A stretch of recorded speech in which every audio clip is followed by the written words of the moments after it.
tonight.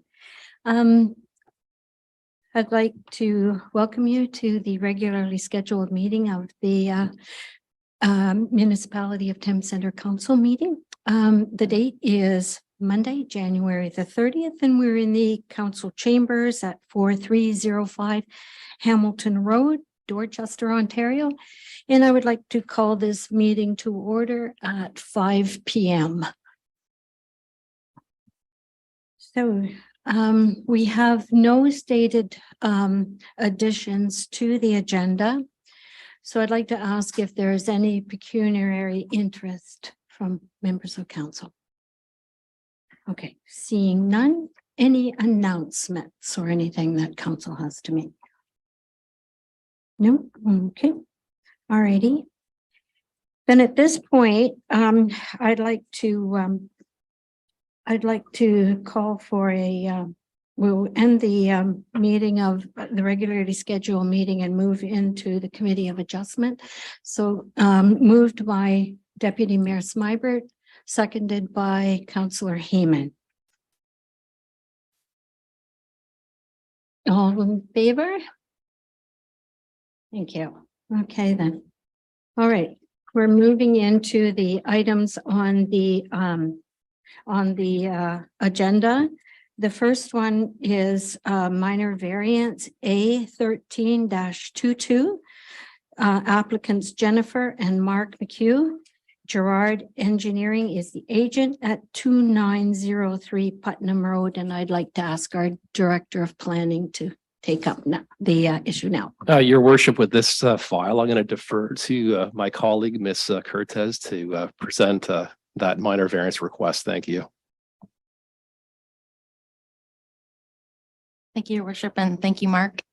Good evening. My name is Alana Cortez, and I'm a planner with the County of Middlesex, and I provide planning advisory services to Thames Center. So the purpose and effect of this application is to seek relief from the Thames Center Comprehensive Zoning Bylaw as it relates to the maximum floor area and maximum height restrictions for an accessory building in a residential zone to facilitate the construction of an accessory building in the form of a detached garage. The applicant is proposing to remove an existing detached garage and replace it with a new detached garage having a floor area of 168 square meters or 1,800 square feet and a height of 6.1 meters or 20 feet measured to the peak of the roof. Whereas the zoning bylaw permits a total maximum floor area of 90 square meters, which is 968.75 square feet, and a height of 5 meters or 16.4 feet measured to the peak of the roof.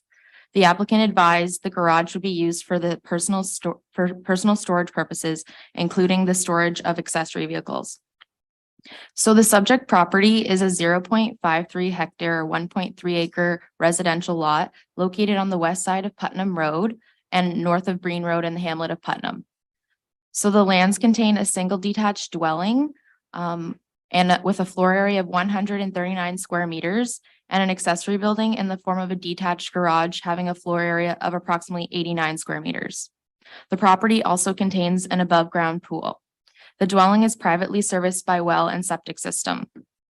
The lands are designated hamlet according to the Thames Center official plan and are zoned hamlet residential HR according to the Thames Center Comprehensive Zoning Bylaw.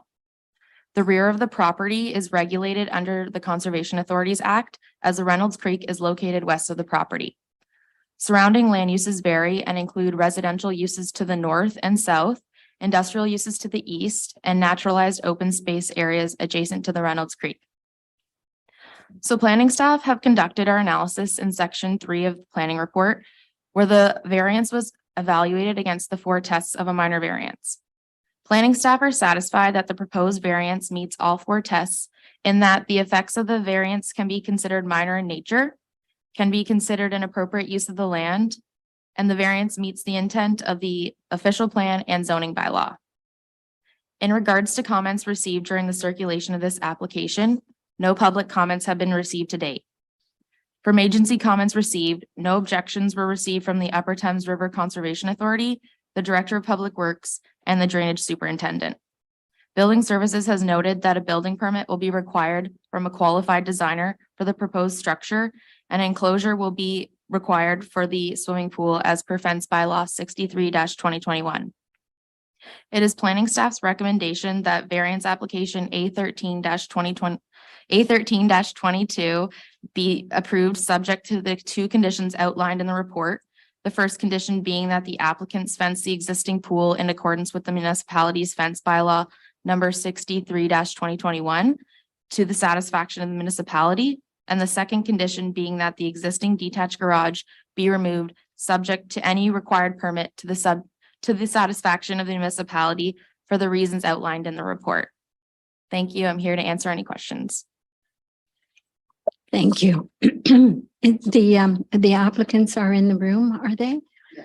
Okay, would you like to speak to the issue? And if you would, come forward. I think he's looking pretty good so far. Okay. All right, then. Mr. Bushel, is there anyone online who? No, your worship. Okay, thank you. All righty. Does council have any questions?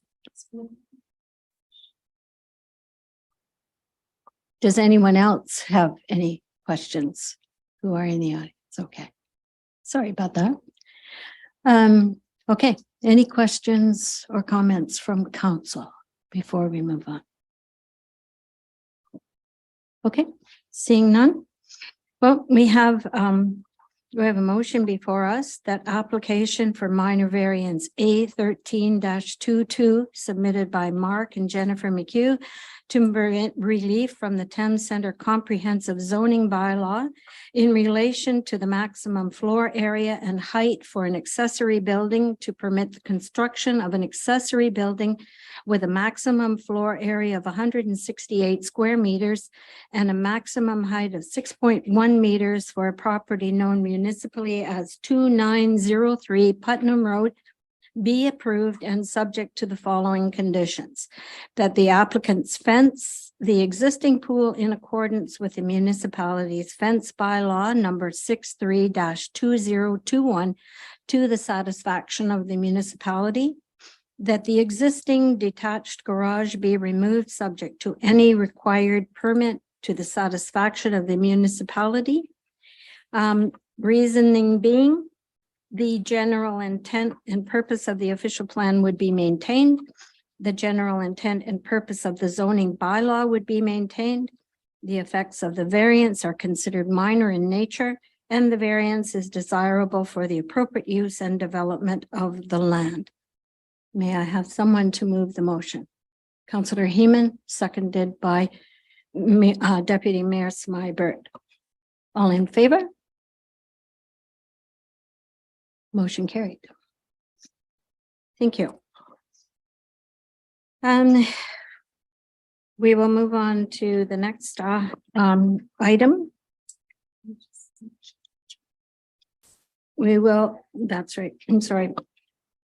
At this point, I'm going to call for a motion to adjourn the regularly scheduled meeting so that we can go into committee of adjustment. Committee out of adjustment into. All right. May I have someone to move the motion? Councillor Lockie, seconded by Councillor Crockett. All in favor? Okay. The next part here is 6.1 consent application B16-22 and B17-22 Putnam Road Holdings Inc. Applicant Zelinka Priamo Limited, care of Matt Campbell as agent. And the municipal address is 3174 Putnam Road, which is County Road 30. Mr. Bancroft, are you on? Yes, Okay. thank you, your worship.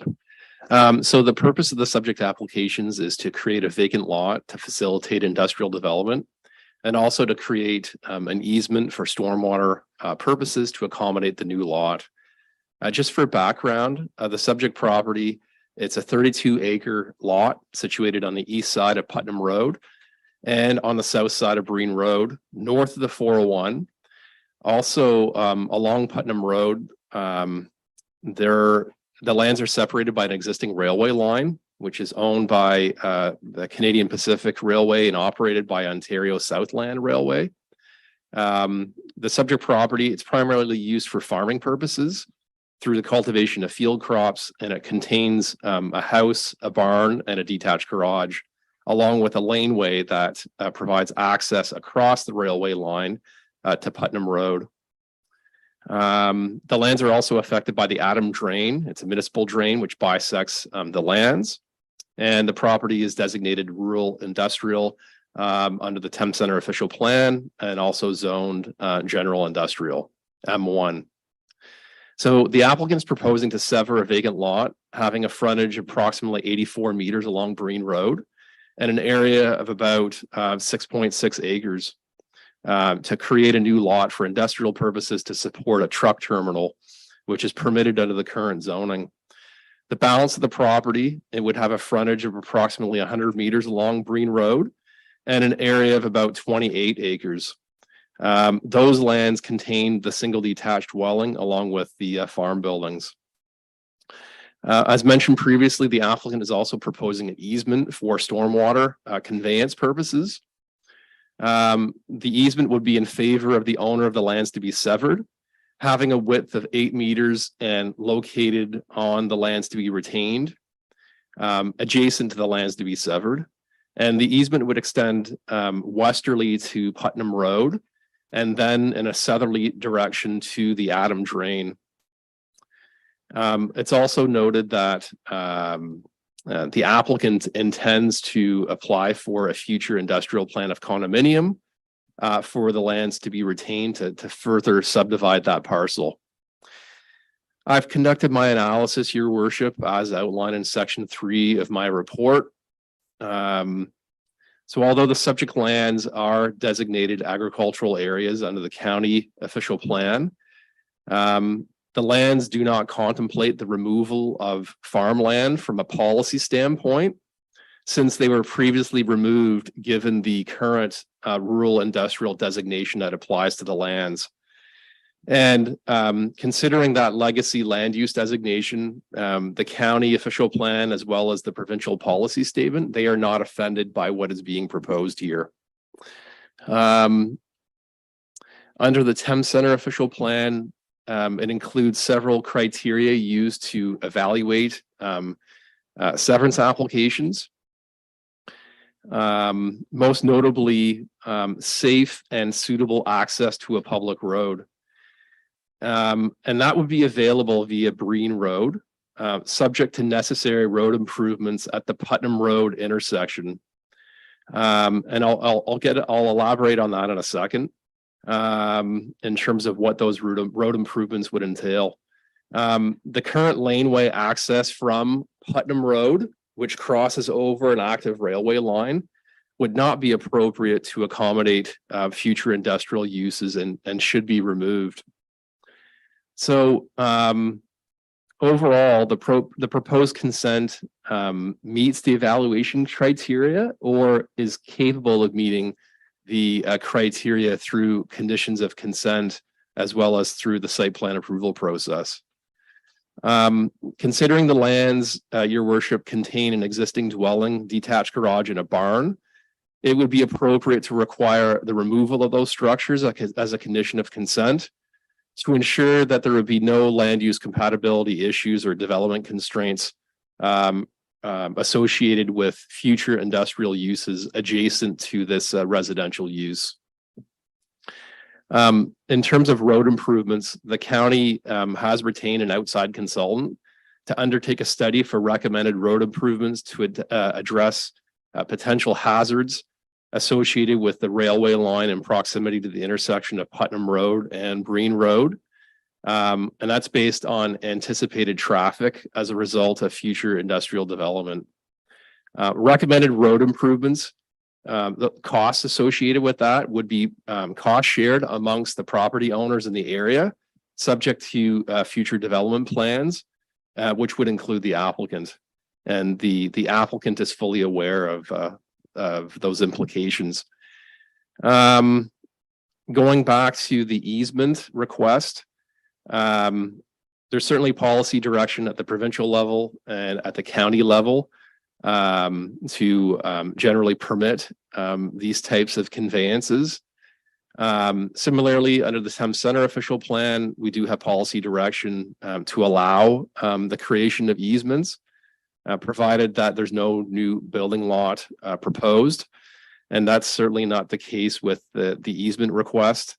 So in all, the proposed easement is appropriate and suitable for its purpose in terms of the conveyance of stormwater from the lot to be severed, to facilitate the movement of stormwater all the way to the Adam drain ultimately.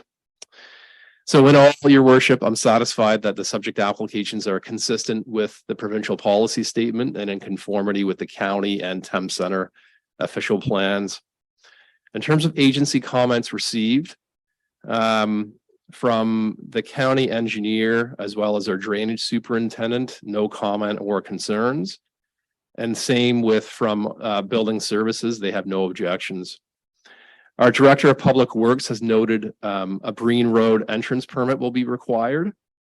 And also any future site plan application will need to comply with all recommendations stemming from the road study for those intersection improvements once approved.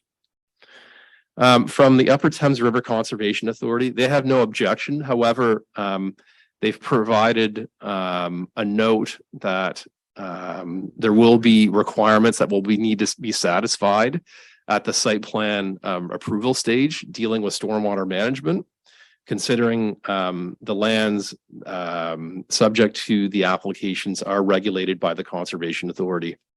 So those are prerequisites that will ultimately need to be satisfied, your worship, before a building permit can be issued.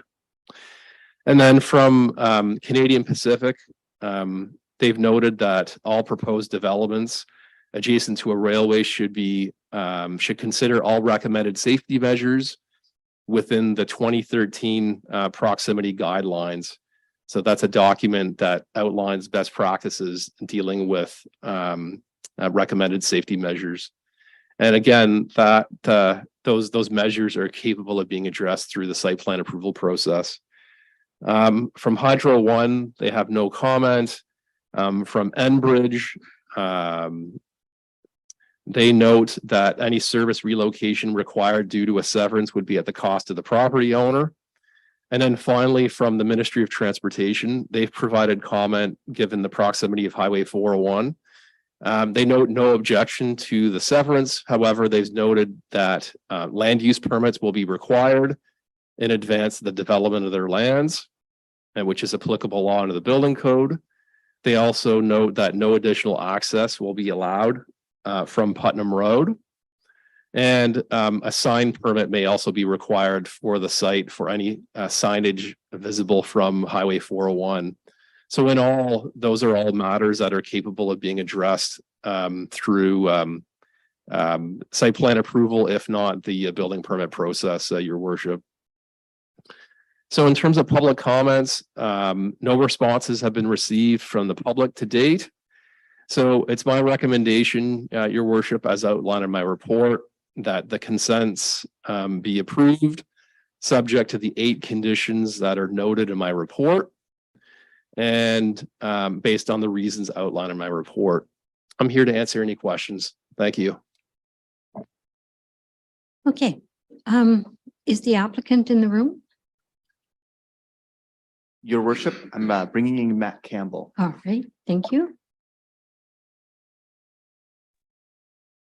Your worship, it's Matt Campbell here. I think I got flipped over to be a panelist. I hope I didn't miss anything there. Can you hear me okay? Yes, we can hear you. Perfect. Go Thank ahead. you very much. So my name is Matt Campbell. I'm a partner with Zelenka Priamo. We're the agent on behalf of the landowner here, Putnam Road Holdings. I don't have much to add to Mr. Bancroft's comprehensive report. We're certainly in agreement with the report and the staff recommendation for approval. We have reviewed all of the conditions and are agreeable to all of them. I would note, just for council's consideration, and Mark alluded to it earlier, that there is a traffic study that is ongoing. There will be improvements to the Putnam and Breen intersection. Our client is well aware of that and has verbally agreed to contribute to cost sharing for any required improvements, as have all of our other clients in the area. So we're looking forward to a symbiotic relationship with all of these landowners, that we can see some quality industrial development in this area in the near future. Again, we're certainly supportive of the staff recommendation for approval. Hopefully I can answer any questions that council or any public in attendance tonight may have. Thank you very much. Thank you, Mr. Campbell. Does anyone have any questions or comments from either council or no one? Okay. Oh, sorry, Chantal, go ahead. It's all right. Thank you, Mayor McMillan. I just wanted to put on record that I echo the concerns of the roadway intersection at Putnam and Breen. It is a bit misconstrued with the railway crossing going over there. And I do also want to acknowledge some possible future concerns of the residents in the hamlet of Putnam with increased industrialization just outside of it and the decrease of speed going into town there. I know that there's already been some concerns with heavy trucks going into that residential area and the reduced speed from, I believe it's an 80 or a 90 being a county road into the 50 going into town heading in north off of Putnam. So I just wanted that to be on record before we go into the motion. Okay. Thank you, Councillor. That's duly noted. Any other questions that council might have? All right. Seeing none then, it's a rather long motion and it's on the agenda and includes 8 conditions. So do I have someone who would move? Councillor Heeman, seconded by Councillor Lockie. All in favor? Motion carried. Thank you very much. Thank you. Okay. So we will now move on to item 6.2, zoning bylaw amendment application. Kim and Paul White applicant, Kim White agent at 20553 Purple Hill Road. Who is speaking to this? Are you Mr. Bancroft? Okay, Yes. Go ahead. Thank you. So this is a request to rezone the subject lands from the agricultural zone to a site-specific agricultural zone to allow an agricultural home occupation in the form of a dog and cat boarding facility. The applicants are seeking an exception to the prescribed criteria, which states that an ag home occupation shall not become a public nuisance, particularly in regards to noise, recognizing there are neighboring residential uses in close proximity. Just in terms of background, the subject property, it's a 10-acre farm parcel located on the west side of Purple Hill Road, south of Evelyn Drive. These lands contain a single detached dwelling, along with a barn or accessory building. These lands are also designated agricultural and protection area according to the Thames Center official plan, and accordingly they're zoned agricultural along with environmental protection. The lands also back onto Wabano Creek and are affected by natural heritage features in the form of a woodlot, and also the lands are also regulated under the Conservation Authorities Act.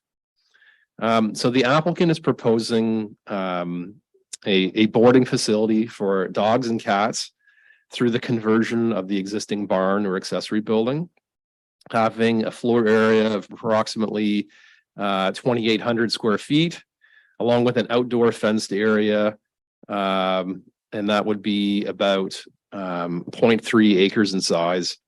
The applicant has advised that there are 35 planned pet enclosures And there would be 2 employees, including the property owner, regarding the proposed business. The applicant has also advised that the existing building has undergone some pretty extensive renovations to take noise, such as the barking of dogs, into account, with some spray foam insulation and block wall structuring. And that also the dogs are to be let out in half-hour increments to limit noise from barking. So under the zoning bylaw, the prescribed criteria must be met to allow an agricultural home occupation, in that the bylaw states no occupation shall create or become a public nuisance, particularly in regards to noise, and I mentioned that already. The zoning bylaw, it provides a definition for a kennel, which is a place where dogs or other domestic animals other than poultry are bred and raised and sold or kept for sale. Now, given that the applicant is not breeding or raising dogs for sale, this use cannot be considered a kennel as defined by the zoning bylaw. On the other hand, our animal control bylaw defines a kennel as a building in which 4 or more dogs are kept as pets for show, boarding, and or breeding. So considering the applicant is proposing the boarding of cats and dogs, the proposed use is recognized as being a kennel under the animal control bylaw, and it would require licensing if this use is permitted through this rezoning request. So given that there's a clear disconnect between both the zoning bylaw and the animal control bylaw, staff has already circulated a notice for a housekeeping amendment to the zoning bylaw to address a number of issues, which would include, in this case, a change to the kennel definition under the zoning bylaw so that it would be consistent with the animal control bylaw.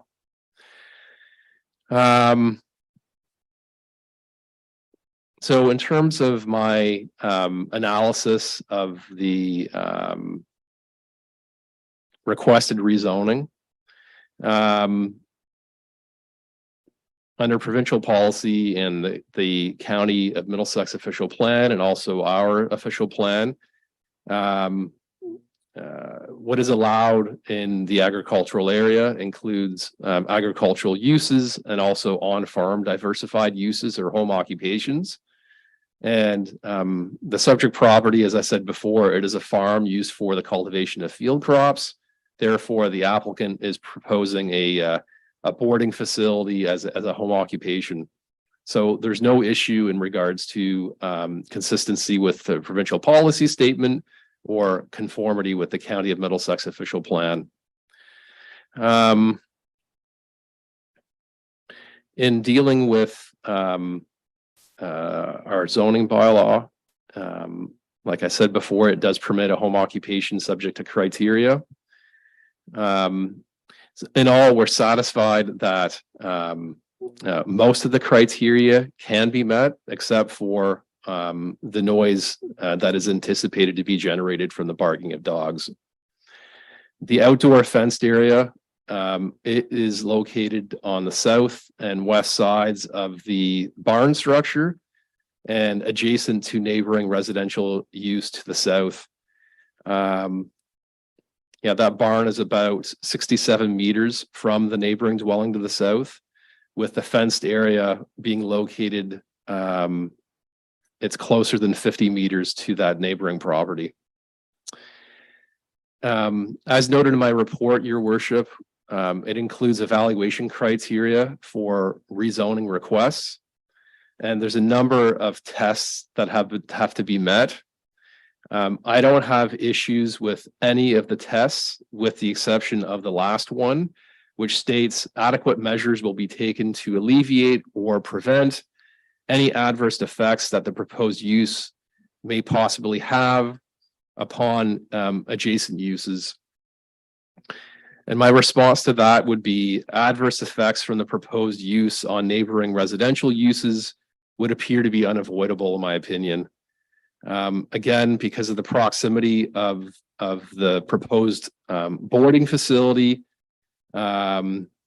being proximate to the existing residential use to the south. Sorry, just a second here. Although the zoning bylaw definition of kennel does not capture what is being proposed, the proposed use, in my opinion, would have the same impact as a kennel as defined in the animal control bylaw. Our zoning bylaw has a more restrictive regulation in regards to kennels, which includes a 300-meter setback from a dwelling located on a separate lot. That regulation is intended to ensure compatibility with neighboring uses. But again, given the proximity of the proposed boarding facility, this use would not be compatible, in my opinion, and it would create a public nuisance relative to noise emanating from the barking of dogs. In terms of agency comments, there were no issues identified by the county engineer, the Upper Thames River Conservation Authority, and our drainage superintendent. Building Services notes that a kennel license under the animal control bylaw would be required if this use is permitted under zoning. And also the accessory building or barn, it was originally designed and constructed as a low human occupancy farm building. So a change of use permit would be required to allow a kennel to occupy that building. In terms of public comments, no responses have been received from the public to date. So, Your Worship, as outlined in my report, it's my recommendation that this rezoning request unfortunately be denied for the concerns that I noted in my report. Thank you. Thank you. Does the applicant have anything further that they might want to state? What am I supposed to say? I've given them all the information. I built the barn to be noise protected. I put $500,000 into this thing, thinking I had a kennel license to begin with. And then they bring out bylaw officers, and then I'm stuck here. And I've done everything to prevent the noises.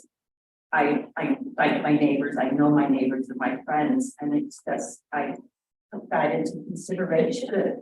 Okay.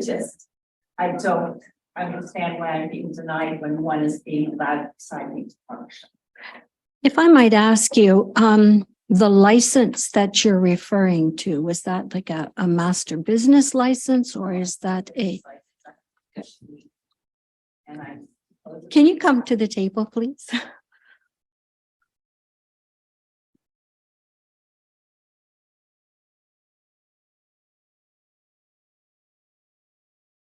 And just for the record, because we're videoing this, could you just state your name and your address again, please? Tim White, 20553 Purple Hill Road. Okay, thank you. All right, continue. I thought I had everything in place. I thought I had a kennel license. I talked to a person named Brandon Tingley that was here at that point in time. And we had gone through everything, and he said there was no issues. I told him my plans, and then I upgraded my plans because I knew it would be a noise issue, because that's what he had said to me. Yes. And here I am being denied. So you could have, if I read this, and I did drive by your property, so I had an opportunity to have a Yes, look and I at it. met you when you were out doing your. Yeah. They are quite close to your They are. southern neighbor. Yes, which are these people. Oh, okay. That's what I was going to ask next then. So at this point, I'd like to know, I can ask it of your neighbors then. Sure. Would you like to speak to the issue? We don't have any objection to them having their. Could you state your name and your address, please? Yeah. And could I ask you to come up as well? Sorry, this is all because we're recording, so it has to be clear. So my name's Kay Rogers. Our address is 20531 Purple Hill Road. We're the neighbors that are adjacent to the south. Yes. And there's quite a even though it's very close, there is a good separation with trees and whatnot between the two properties. And we feel that we're fairly comfortable with the idea of it being there. You know, if we find at some point down the road that it does pose a nuisance with the noise, maybe we could revisit, but we feel pretty confident that it's fine. All right. We have dogs of our own too, and so, yeah, All we right. have no objection. Thank you very much. Yeah. Thank you.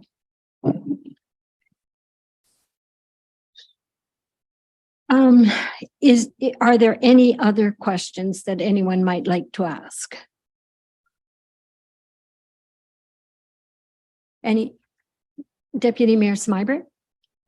Well, I was just wondering, can staff please respond to the, I guess, suggestion that the applicant has indicated that she talked to a staff member and thought that they were in compliance with the zoning bylaw? Through you, your worship. So Mrs. White referred to Brandon Tingley, who was a bylaw enforcement officer. And from memory, I believe he was with the municipality last until about 2016, somewhere around there. But at that time, I provided planning advisory services for Thames Center, more or less in the same role that I am now from a planning standpoint. And I don't recall any discussions from a planning standpoint as it relates to this property. I was not aware of this situation until, you know, this request came forward before the municipality. Thank you.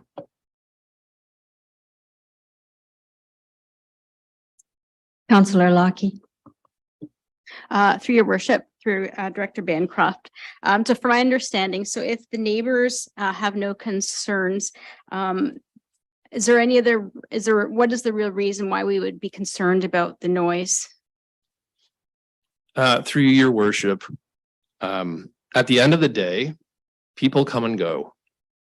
So, you know, there could be changes in ownership down the road. And the concern that I have is with the use that is being proposed.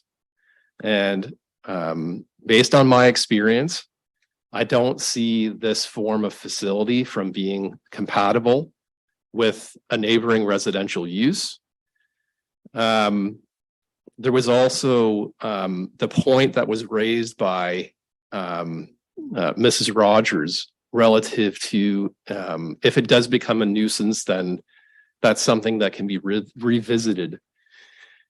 If this is allowed by the municipality through council's decision, then there's no ability to unwind to alleviate or eliminate the nuisance if it is permitted by council decision. So I just wanted to add that piece of information for council's consideration. Thank you, Mr. Bancroft.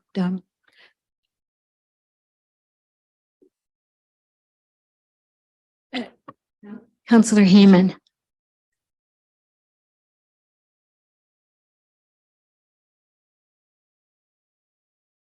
There we go.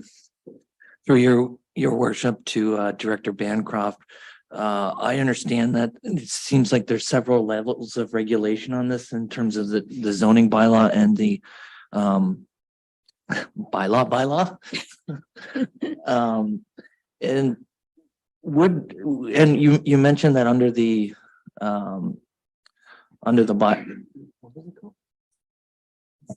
the licensing bylaw. Yeah, it's the animal control bylaw through okay. your worship. Thank you. Through the animal control bylaw, that if there are nuisance complaints, that the license can potentially be revoked. Would that not be considered an additional level of oversight or regulation that would give us actually some degree of wind back? That they could be zoned as a kennel, but not have an operating license if they violate the terms of that bylaw. Thank you. Through your worship, I'm more familiar with the zoning bylaw compared to the animal control bylaw. So I'm not aware of those nuances that may apply to the animal control bylaw. But my point was strictly from a zoning standpoint. if the use is allowed by council, it's not as if there's a fallback position for council to unwind the decision if it's permitted. So. Did you have another? Would you like to come to the?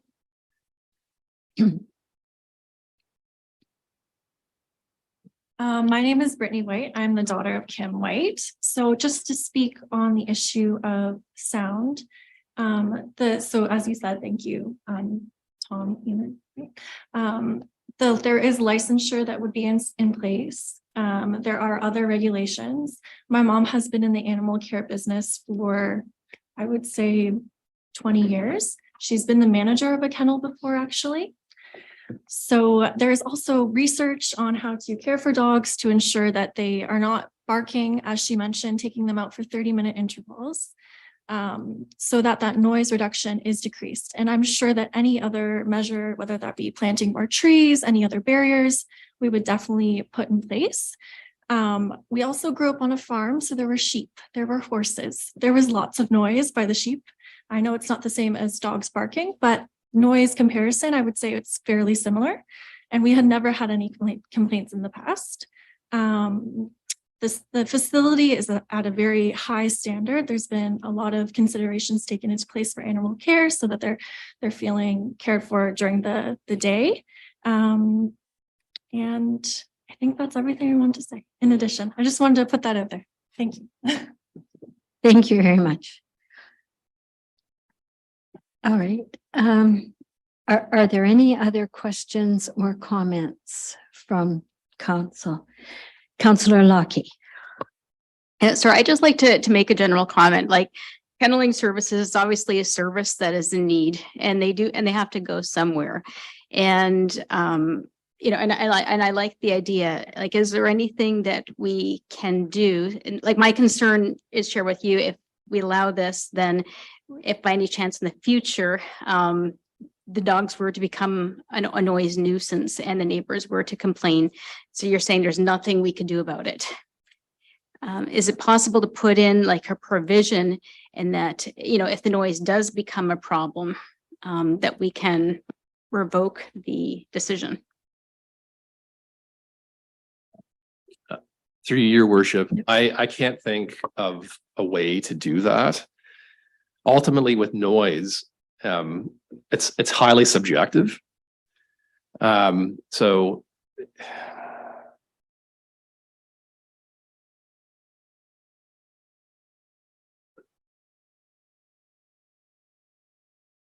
I don't see how there's a way to allow this with a mechanism that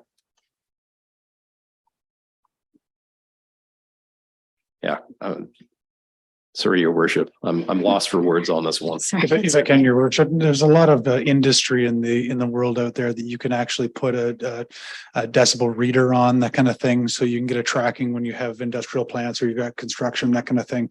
In this case, it is very hit and miss because there are timelines and things that happen between this type of noise, if there is. So it is very difficult to track. And we also don't have staff that can sit out there on a regular basis and monitor these types of things in order to get a reading. So it's based on complaint driven. So that would be the only mechanism we would have to track this type of circumstance. Thank you, Mr. Henry. So if I may, this is, well, first of all, let's go to Deputy Mayor Smybert. Well, I just want to make sure that before we make a decision that we have all the information. And I'm just wondering, Director Bancroft, do you think it might be beneficial if we defer making a decision so we can get that information about the kennel license and provisions under the animal control bylaw? Through your worship, I did pull up the animal control bylaw dealing with licensing. It does state that if there is a contravention found to the animal control bylaw, the municipality reserves the right to revoke the kennel license.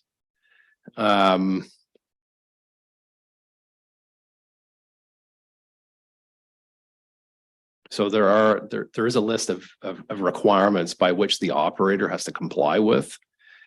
Dealing with the Humane Society, vaccination records, and so on and so forth. I'm not sure what a deferral would do to my recommendation. Considering strictly from a zoning standpoint, I do have concerns because it is so proximate to a neighboring residence. And I foresee there being noise issues down the road. All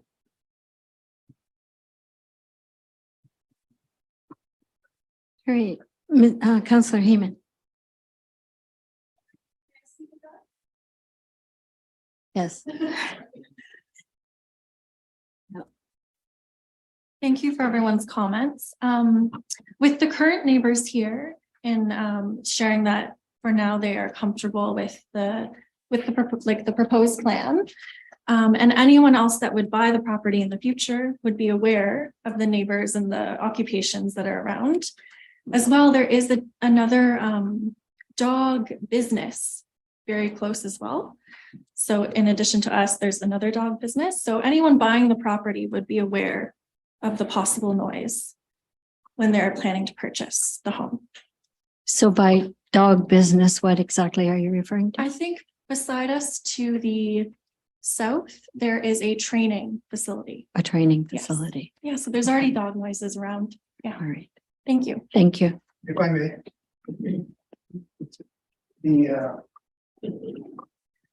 Could you state your name and address as well, please? Ian Rogers, 20531 Purple Hill Road.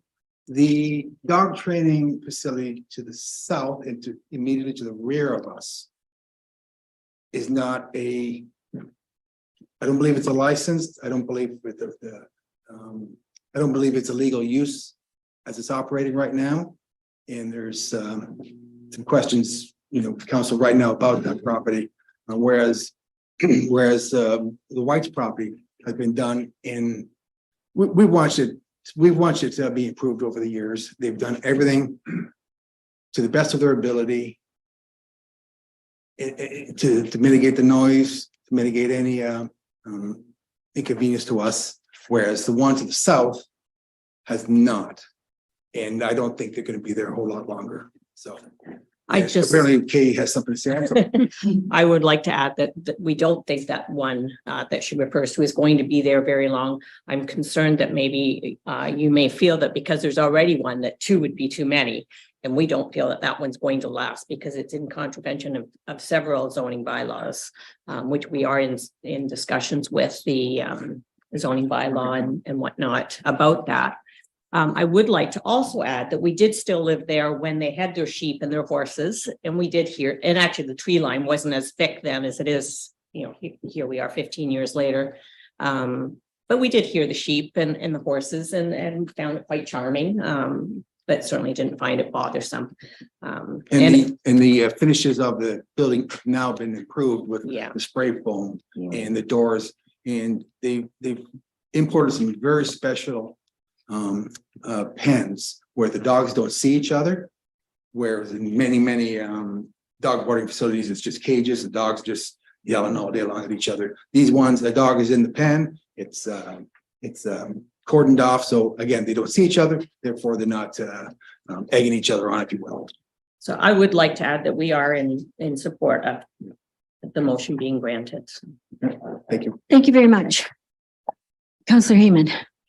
I'd just like to make some final comments, and I'd like to thank Ian for coming forward because that definitely eased my mind, because I did get some correspondence from Mr. Rogers, so that yeah, okay.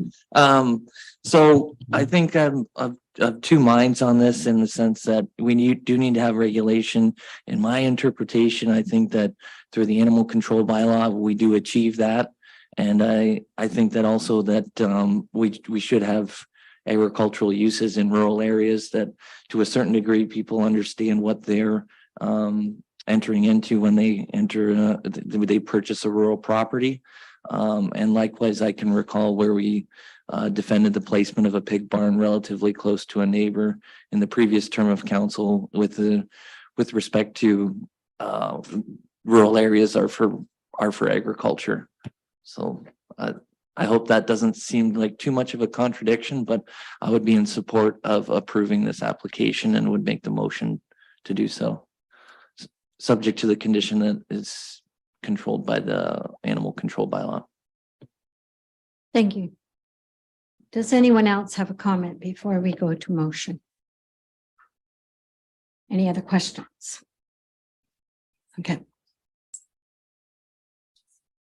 Yes. So we have Councillor Heeman's motion before us. Do we have a seconder for that motion? Councillor Lockie. All in favor? Motion's carried then.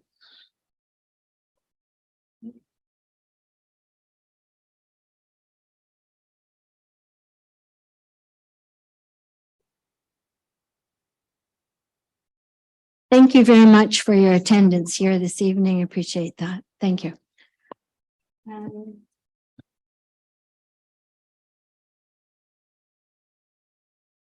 We're now moving on to item number 6.3, a zoning bylaw amendment.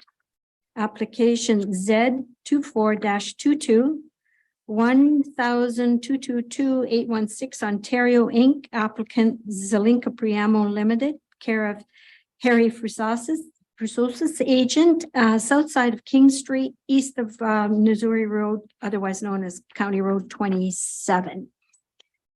Do we, Mr. Bancroft, you're up again, I think. Thank you, Your Worship. So this is a rezoning application to amend the provisions of the site-specific GC 2-6 zone to allow a drive-through restaurant as an additional permitted use, which is otherwise not permitted under the current zoning. This property, it's a 1 acre vacant commercial lot, and it's on the south side of King Street, east of Missouri Road in Thorndale.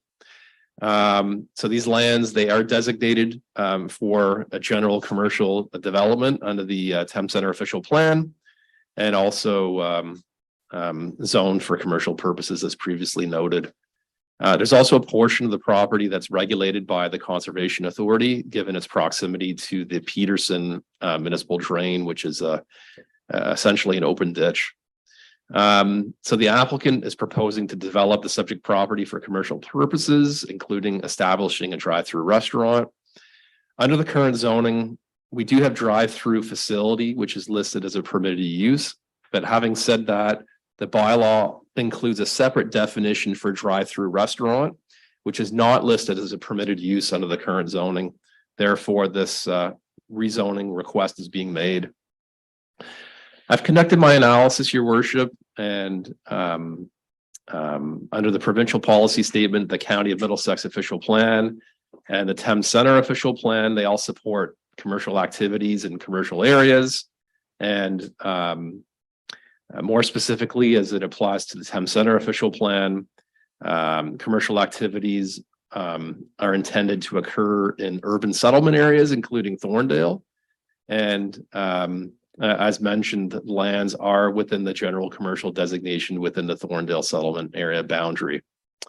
Also under the zoning bylaw, under the official plan, it includes criteria used to evaluate rezoning requests.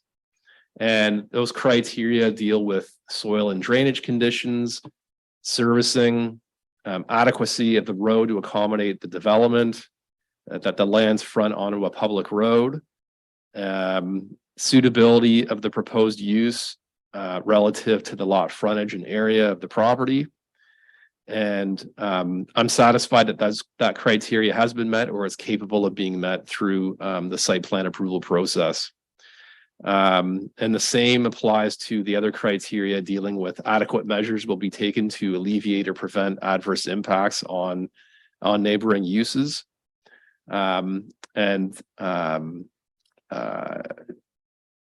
Unacceptable adverse impacts on surrounding existing and proposed residential uses are capable of being mitigated through the site plan approval process. And also a permit will be necessary by the Conservation Authority. Again, given that some of the lands are flood prone. So in all, I'm satisfied that this rezoning request is consistent with the provincial policy statement and it conforms with the Thames Center official plan. And the circulation of the application to agencies, there were no issues identified by the county engineer or drainage superintendent and also building services. Also, the Conservation Authority, they note no objection. However, they reminded the applicant that a permit will be required, considering that the lands are regulated. In terms of public comments, no responses received from the public to date.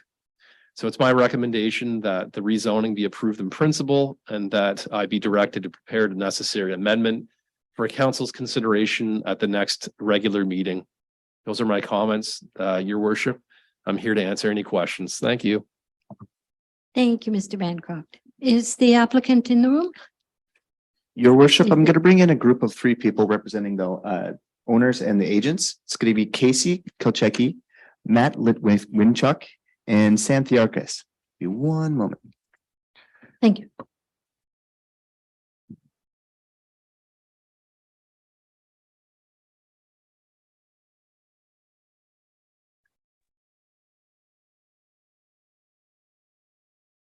Good evening, Your Worship. My name is Casey Kolchicki. I'm a senior associate with Zelenka Priamo Limited. I will start by saying that Harry Frusios, the planner on this file, had a scheduling conflict, and I have been asked to step in as a substitute. He apologizes that he was not able to attend this evening's council meeting. I'll start off by saying thank you to Mr. Bancroft for his work on this file. We have had a chance to review his report and recommendation and are in agreement with the recommendation for approval. I am available if any members of council have any questions with regards to this application. Thank you. Thank you very much. Anyone else wanting to speak? No? Okay. Your worship, if the agents have did their presentation, we do have members of the public who would like to participate as well. Alrighty. Do you want to bring them in then, Mr. Bushel? Your worship, I'm bringing in Inder Goyal.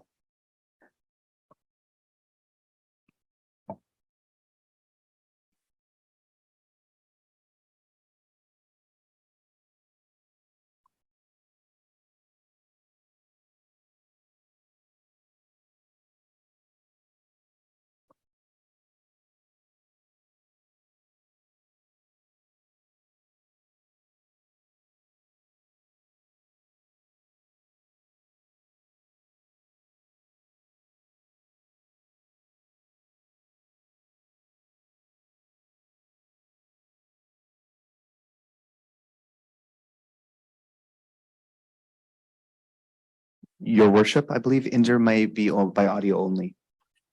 All right. Whenever he's ready.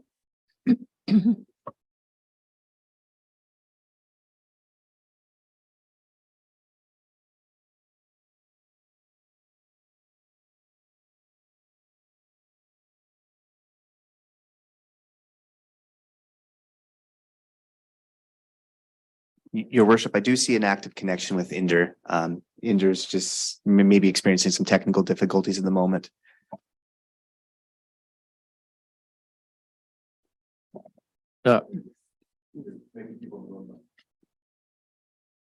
Your Worship. Yeah. Sorry to interrupt, but I just wanted to point out that I did receive an email from Inder Goyal, who's trying to log into the system just before the commencement of this council meeting. And if I could, they indicated that we are the owners of the mentioned property, which is it looks like at the opposite corner of Thorndale Road and Missouri Road. They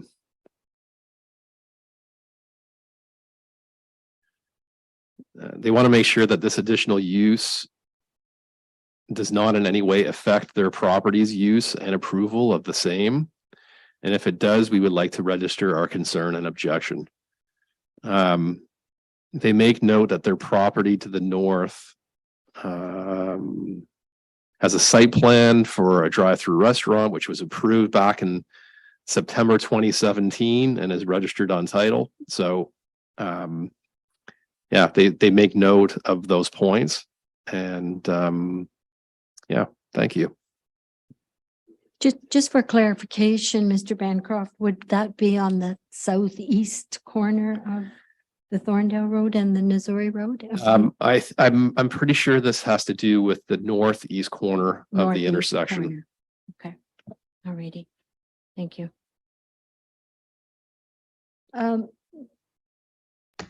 Would the agent like to speak to this issue or answer the question? Through you, your worship, I would imagine that Mark would probably be better, or Mr. Bancroft would be better to handle whether or not this application impacts adjacent lands. I wouldn't imagine that it would, based on my experience. This is a site-specific zoning bylaw amendment for our property alone, and there would be no impacts to adjacent properties with similar zoning and similar development permissions already in place. Thank you very much. Mr. Bancroft, any other comments? Your worship, I don't disagree by those comments by Casey. Yeah, I really have nothing further to add. Okay. Great. So is there?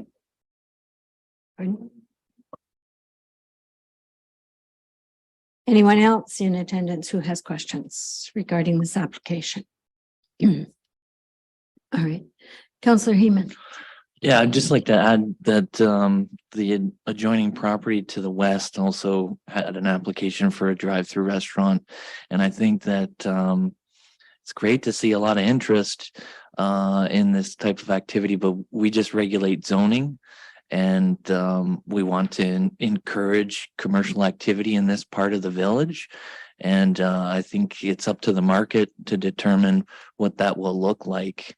And it's been a long time since 2017 and there hasn't been any development. So we can't discourage zoning of one property for another on any basis. Thank you. Are there any other comments from council? All right, we have a recommended motion before us then. That application for zoning bylaw amendment Z 24-22 filed by Zelinka Priamo Limited, carry of Harry Frusios on behalf of 1,222 816 Ontario Inc. for lands legally described as Block 63 on Registered Plan 33M-791, Geographic Township of West Missouri, Municipality of Thames Center, be approved in principle, and the Director of Planning and Development Services be directed to prepare the necessary zoning bylaw amendments for council's consideration at the next regular meeting. Do we have someone who would like to move that motion? Deputy Mayor Smybert, seconded by Councillor Heeman. All in favor? Any opposed? None. Motion carried. Thank you. And so then we will move on to item number 6.4. The temporary use zoning bylaw amendment application Z 23-22. Ken and Barb Levy, applicant Erica Levy, agent 17,439 and 17,441 Elgin Field Road, which is Highway 7. Mr. Bancroft. Thank you, Your Worship.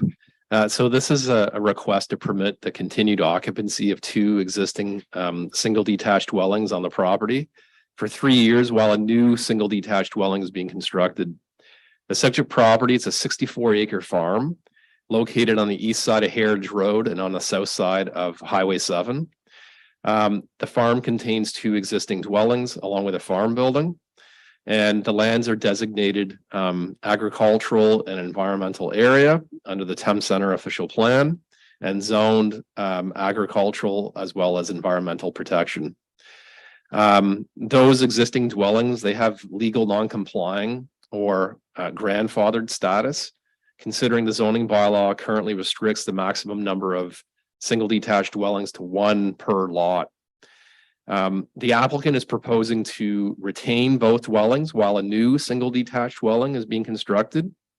And upon 3 years, the existing dwelling at 17441 Elginfield Road would be removed and the property would revert back to 2 single detached dwellings.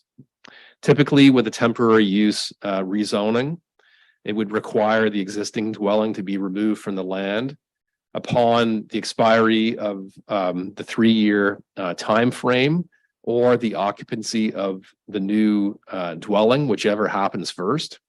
However, the applicants have requested that the existing dwelling be permitted for up to 3 years, regardless of occupancy of the new dwelling, to ensure that the current tenants are given adequate time to find new housing. I've conducted my analysis, Your Worship, as outlined in my report. Our official plan certainly allows for temporary uses for up to 3 years. And also it includes evaluation criteria for temporary uses. I think the request to allow the dwelling to be removed to a maximum of 3 years is reasonable, considering the current housing crisis. And in all, I'm satisfied that the evaluation criteria has been met or it's capable of being met by having the owner enter into an agreement with the municipality. I've included a draft agreement, which is attached to my report, which would include the requirement for the payment of a $5,000 security deposit, which would be due at the time of the issuance of the building permit for the new dwelling. So then, once we reach just prior to the 3-year time frame, once the dwelling is removed, the older dwelling, then the security deposit can then be refunded to the owner. So in all, Your Worship, I'm satisfied that the planning policy framework has been met with given this proposed application. In terms of agency comments, no issues were identified as noted by the county engineer, the Upper Thames River Conservation Authority, Canada Post, Enbridge, our drainage superintendent, and also our director of public works. Our building services, they note that a demolition permit will be required to remove the existing dwelling, and also that septic and building permit applications from a qualified designer will be required for the new house. And finally, from the Ministry of Transportation, considering Elginfield Road as Highway 7 under their jurisdiction, although they have no objection to this application, they note that a land use permit will be required, being applicable law under the building code, and also an entrance permit will also be required for the new driveway access that's being proposed. In terms of comments from the public, no responses have been received. And so it's my recommendation, as outlined in my report, that this temporary use rezoning application be approved to a maximum of 3 years, provided that the applicant has entered into the agreement with the municipality. I'm here to answer any questions, Your Worship. Thank you. Thanks, Mr. Bancroft. Is the applicant in the room? Do you have any additional comments you wish to make? Certainly. If you just want to state your name and your address again when you.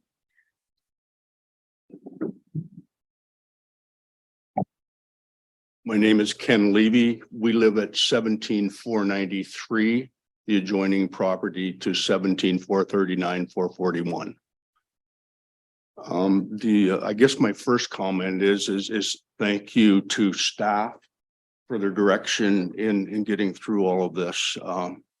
It's a bit of an onerous thing that we're doing here. There's a little bit more to it, maybe even than Mark talks about, because there's a severance involved down the road that gives us the ability to be able to have the second driveway through the MTO. So that's something that will come down the road, but we can't do that because it's a whole step-by-step process, as Mark will probably, or Alana will probably allude to. So we're very grateful for the comments that we got here. And we're in full agreement with what's being said. We don't have a problem with the deposit or anything like that. Thank you very much. Mr. Bushel, you have someone else online there? Erica may want to add a comment. Go ahead, Erica, when you're ready. I have nothing to add to that. Thank you. All right. Does council have any questions, comments? None at all? All right. Thank you very much. All right, then, we have a recommended motion in front of us then. That application for temporary use zoning bylaw amendment Z23-22 requested by Erica Levy on behalf of Ken and Barb Levy for lands known municipally as 17439 and 17441 Elgin Field Road be approved subject to a maximum of 3 years, provided the attached agreement is executed incorporating such further restrictions, terms and conditions deemed necessary by the municipality. Would someone like to move that motion? Councillor Heeman, seconded by Councillor Lockie. All in favor? Motion carried. Thank you very much. All right. I'll ask for a motion, the public meeting to adjourn and council can reconvene its regular meeting in order to continue with its deliberations. Councillor Heeman and Deputy Mayor Smybert. All in favor? Thank you. Motion carried.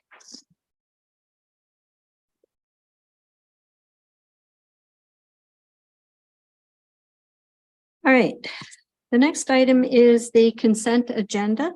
Items listed under the consent agenda are considered routine and may require discussion, but no action on the part of council. Consent items are received for information in one motion. Council members may request that one or more be removed for further action. So we have the recommended motion that the minutes of the regular meeting of council held on the 16th of January be approved as circulated. And that consent agenda item 7.2 be received as received for information. Mover is Deputy Mayor Smybert, seconded by Councillor Crockett. All in favor? Motion carried. Thank you. So reports from departments. There are none, I believe. No. And any unfinished business? All right. Any notice of motion? New business? Okay. Recommended motion that bylaws 9-2023 through 11-2023 be adopted as presented. Councillor Heeman, seconded by Deputy Mayor Smybert. All in favor? Okay. All right. Council will now be moving into closed session meeting for which there will be no live streaming. A new live stream will continue after the closed session of the portion has been completed. The only business remaining will be confirmatory bylaws and upcoming meeting schedule. But I have a mover and a seconder. Deputy Mayor Smybert, seconded by Councillor Lockie. All in favor? Okay, motion carried. So. This meeting is being recorded.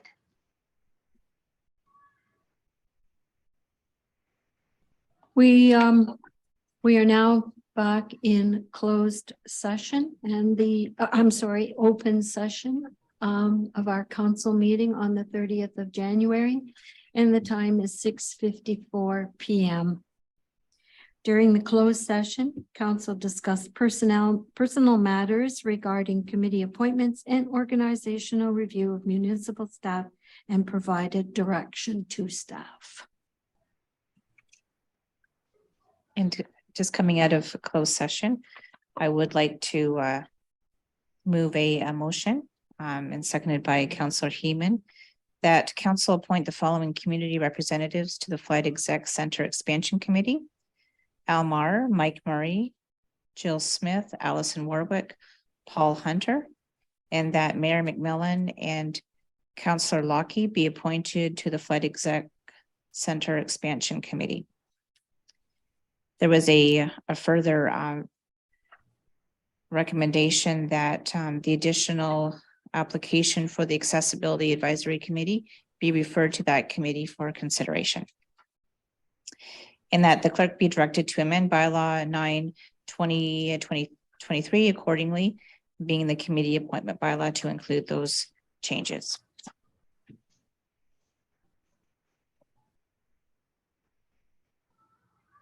Okay, all in favor of that? All right, motion carried. Thank you. That concludes the business.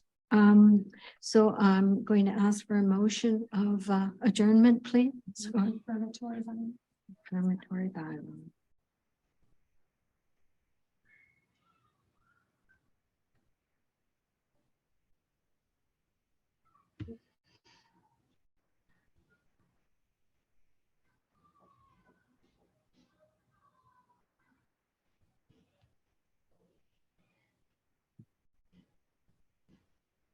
So under item number 15, confirmatory bylaw, recommended motion that bylaw 12-2023, being the confirmatory bylaw, be approved.